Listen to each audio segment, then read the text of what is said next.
I get this question all the time from real estate investors, homeowners. Everyone wants to know, should, like, to LLC or not to LLC, to Absolutely. put it in S Corp or not put it in S Corp. So my advice is, if you are a flipper, Okay. right, you should be an S Corp. The reason why you should structure your business as an S Corp is because as a flipper, you don't get certain tax deductions like capital gain tax rate, right? You're not able to 1031 exchange your properties if you are a flipper.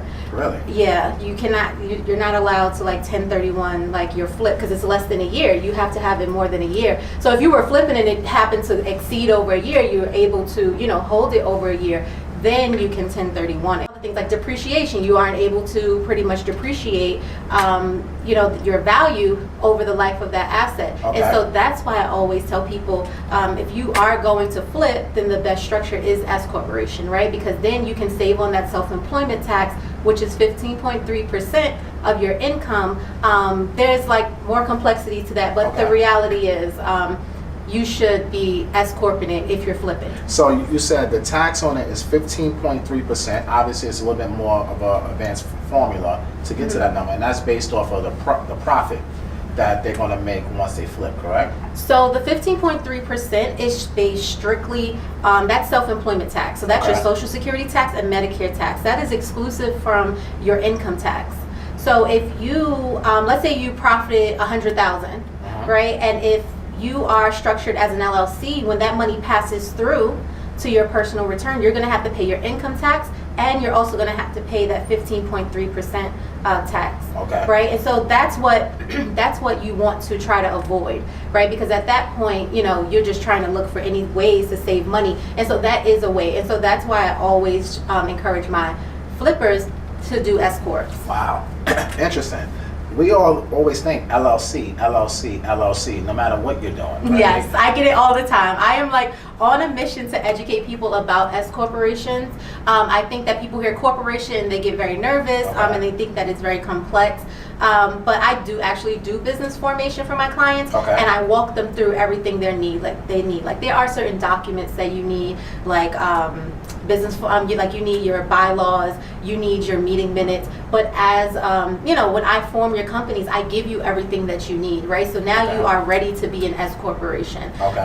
But it does, if you are a single member doing anything, you should heavily consider S corporations. Really? Yes. I never thought about that. So if you're flipping properties, multiple properties, set up an S Corp versus an LLC. Yes. And if you're buying, hold, and rentals, then you should do an LLC for each property, correct? Yes. Now I say do an LLC for each property from a liability perspective. There's no tax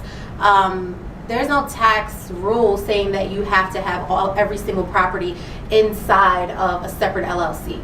That is more of a liability thing, Okay. right? So if you have property A and property B, with real estate it's high risk, right? So if someone slips and falls at property A, now all of your income from property A and property B is now one account.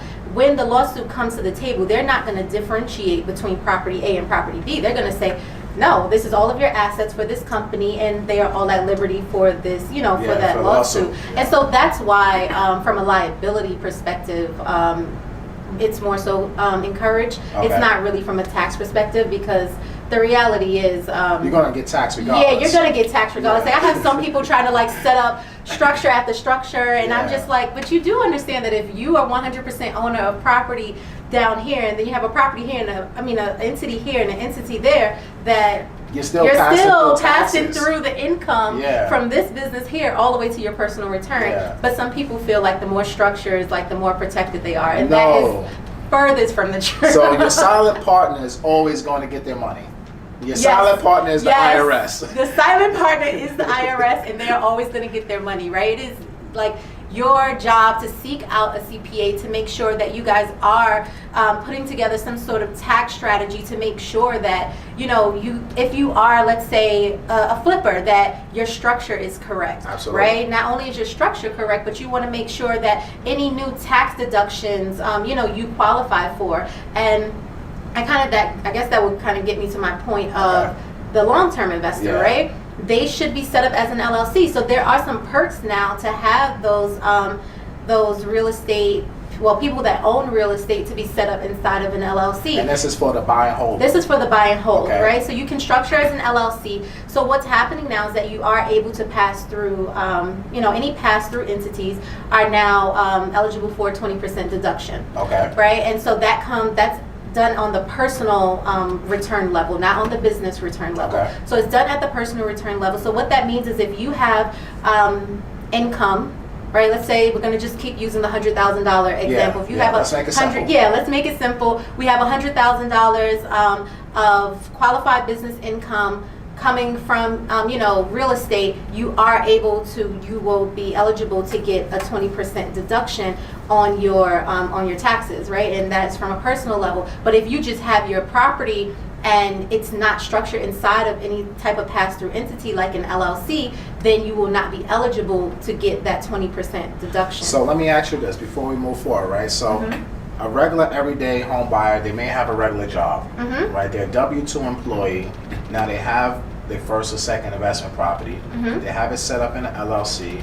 That profit now is being passed through from the LLC to their personal side. Yes. Now, when they pay taxes, they're getting taxed on, let's say it's going to go on a Schedule C. No, it's the Schedule The Schedule C, That's well, more no. like, well, Schedule A is if they're not structured as a LLC. Okay. Right, so then all their home stuff will go on Schedule E. Okay. Right, but if it is inside of an LLC, it would go, like you're saying, on Schedule C. On the Schedule C. So now that personal income, that business income is taxed at 20%, but does that lower their overall tax bracket with their W-2 income as well to help them get more of a deduction overall? Well, yes, from because everything? if I understand you correctly, just want to recap, you're saying if they have W-2 income and then they also have that either Schedule E income or whatever, or Schedule C, it really, so let's say Schedule C, right, because that's considered like pass-through. So let's say they have W-2 income and then they also have that Schedule C income.